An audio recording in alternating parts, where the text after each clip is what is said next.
अब सबसे पहले आप लोग यहाँ पे क्वेश्चन पूछा है ये विद्यार्थियों, इन्होंने कहा कि ये राजपूत के बारे में जो समास है आपको कुछ नहीं करना है, केवल आपको एक चीज करना है कि विग्रह करना है। ये विग्रह करना है और ये विग्रह करने के बाद आपको ये देखना है कि कारक का जो है विभक्ति चिन्ह होना चाहिए।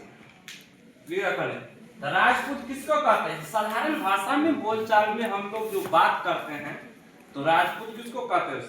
बोलिए। तो राजा का पुत्र, राजा का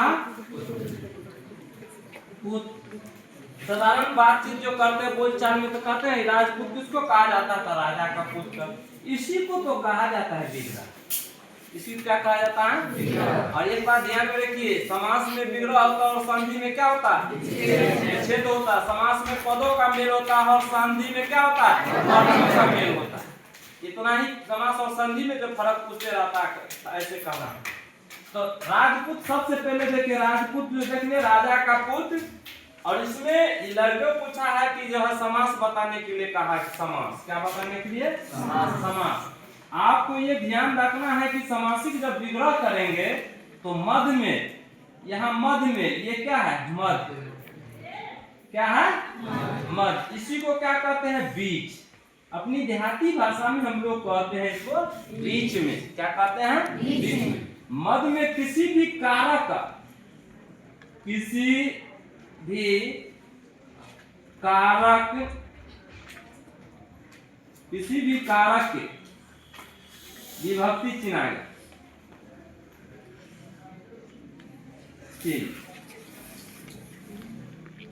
आवे तो वह तत्पुरुष समास होगा। क्या होगा? तत्पुरुष समास होगा। अब देख लीजिए कारक से 8 प्रभेद होते हैं, 8 में से नहीं 6 होना चाहिए। 6 जैसे 6 में आप देख लीजिए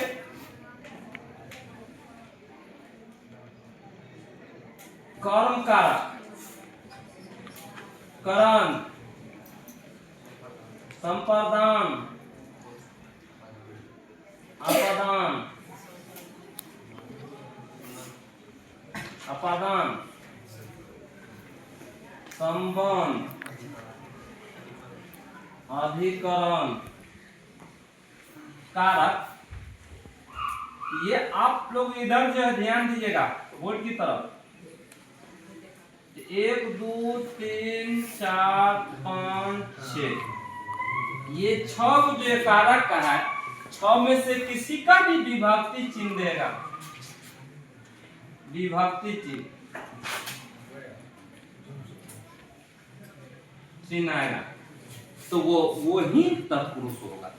जैसे आप देखिए राजा का पुत्र, यहाँ का था राजपूत में क्या कहता है? राजा का पुत्र। यहाँ जो है का जो आया है, का किसका है? ये विभक्ति चिन्ह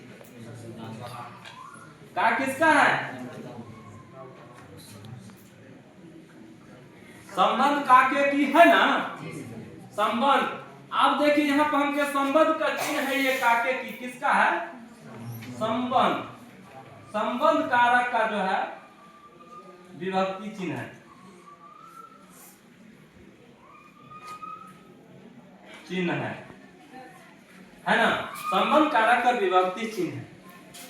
तो इसी प्रकार राजा का पुत्र को हम कह सकते हैं कि संबंध तत्पुरुष, संबंध तत्पुरुष समास होगा।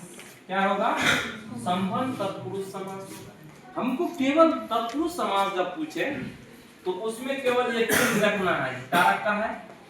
इनमें से 6 में से 1 2 3 4 5 6 में से किसी का भी यहाँ पर बीच में विग्रह करने के बाद मध्य में का रहेगा या कोई भी ऐसा विभक्ति चिन्ह रहेगा 6 में से, तो वो हो जाएगा वो तत्पुरुष समास। कौन से समास का उदाहरण होगा? तत्पुरुष समास।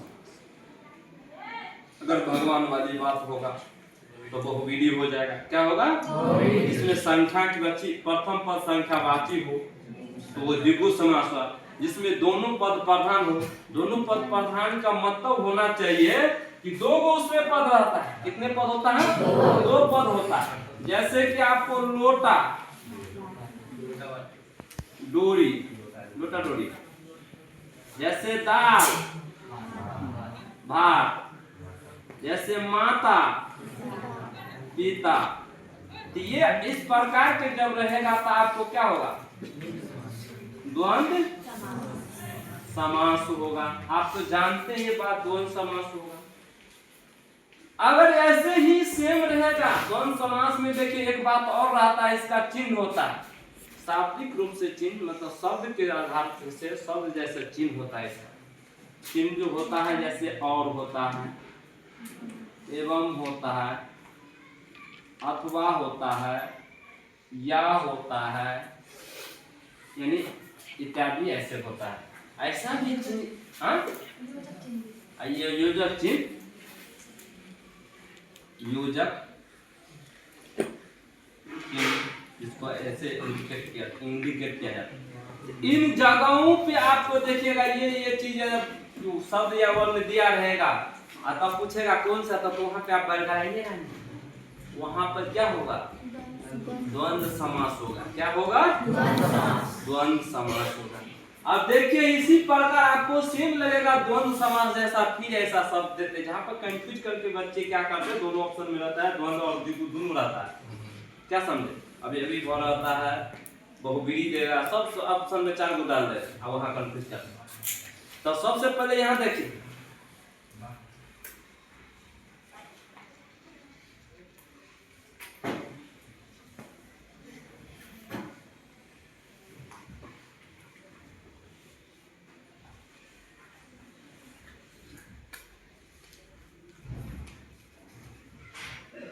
इसी प्रकार आपको दिया जाएगा रात रात, बातें बात, घर घर, बार बार। आपको पूछेगा ये बताइए कौन सी समास है? कौन सी समास है? लटकलता गेल बेटा, लटकलता मन भटकल गाल चटकल। अब देखिए जब ये दोनों सेम शब्द रहे, दोनों सेम शब्द रहे, दोनों सेम शब्द रहे, दोनों सेम शब्द रहे, तो अवयवी भाव समास होगा। अवयवी भाव समास होगा। कौन सी समास होगा? अवयवी भाव समास होगा। कौन से समास? अवयवी भाव समास। तो आप एक पॉइंट को जो है अपने दृष्टि से उतार के रख देना, जिसको पता नहीं समझ की बात, ऐसा शब्द दे सकता है। आज हमने समझा दिया, आपने बिल्कुल समझ गए, कुल दिमागों से आपके दिमागों पे छा गया। लेकिन हो सकता है कि कभी आपके ज्यादा दिन, 5 दिन 10 दिन के बाद आप विसर भी सकते, ये ध्यान। तो समास में ये बात होता है, क्या समझ? ये अवयवी भाव समास का ऐसा उदाहरण होता है। आप सीधे वाला अवयवी भाव समास पढ़े हैं, जैसे आप पढ़े होंगे अवयवी भाव समास प्रतिदिन, प्रतिदिन, जिसके प्रतिदिन में कैसे आप पता जाता है? प्रति आजोर दिन। इसमें मूल शब्द क्या था? ये दिन था मूल शब्द। इसके पीछे में क्या लगा दिया? प्रति। अब पीछे जब लगता है तो उसमें उपसर्ग हो जाता है। उपसर्ग, हाँ, उपसर्ग लगा है ना। जिसमें उपसर्ग होगा लगा हुआ तो वो तो जानते हैं, जिसमें पीछे में लगे तो सब में परिवर्तन ला दे, तो ये अवयवी भाव समास होगा। अवयवी भाव समास होगा, ये तो जानते हैं। लेकिन ये भी तो जानिए। तो फिर आप लोगों को मिलेंगे अगले वीडियो में, अगले क्लास में। तब तक के लिए जय हिंद, विद्यार्थी समाज की जय।